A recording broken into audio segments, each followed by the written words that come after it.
Everyone, welcome back to my YouTube channel. তো আজকে আমি দিনটা শুরু করছি ঠাকুর পুজো দিয়ে। তো বেশ মনটা ভালোই লাগলো ঠাকুর পুজো দিয়ে। তো এবার আমি কি করব ভাবছিলাম, তো ভাবলাম একটু আয়নার সামনে কে আদি মারা যাক। একটা কথা জানো তো, যত বড় হচ্ছি তত মনে হচ্ছে রবিবারটা কেমন পাল্টে যাচ্ছে। কারণ ছোটোবেলায় যেটা ছিল যে তাড়াতাড়ি ঘুম থেকে ওঠা, দাদার কাছে তাড়াতাড়ি এঁকে নেওয়া, ভূতু দেখতে হবে, বাটুল দেখতে হবে, টেনিয়া দেখতে হবে। কিন্তু এখন যেমন সব কিছুই পাল্টে গেছে, ওঠো, পড়তে বসো, কাজ করো, নিজের মতন থাকো, আর টিভি দেখার সেই ব্যাপারটাও নেই।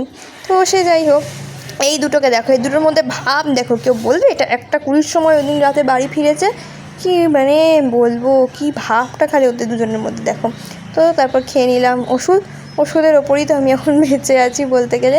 তারপর ভাত টাত খেয়ে একটা টানা ঘুম দিয়েছিলাম, আর সেই টানাটা একটু বেশিই হয়ে গেছে। একেবারে 8:30 কি 8টা নাগাদ ঘুম থেকে উঠেছিলাম মুখ চোখ ফুলিয়ে। তো সে যাই হোক, ঘুমালে সেটা খারাপ নয়, মানুষের ঘুমানো উচিত, কিন্তু আমারটা একটু অতিরিক্ত হয়ে গেছে।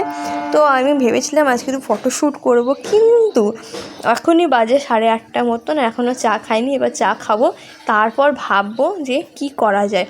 তো চাটা খেয়ে মায়ের কাছে লাঠি ঝাঁটা খেয়ে চলে এলাম ফটোশ্যুট করতে।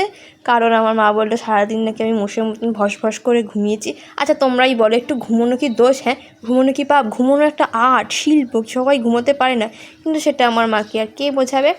এই তুই সর, তুই নিজের 2 টাকা থবড়ায় গিয়ে এখন 1000 টাকা স্কিন কেয়ার কর, বাকি কথাটা আমিই বলে দিচ্ছি। হ্যাঁ, তো যেটা বলছিলাম, আমি তো আমাদেরকে গুড নাইট বলতে এসেছি, ওর কথায় অত কান দিও না।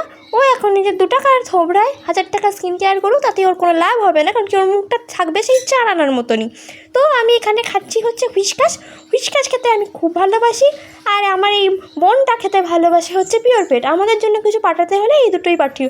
তো টাটা, বাই বাই, দেখা হচ্ছে পরের মিনি ব্লগে। Good night.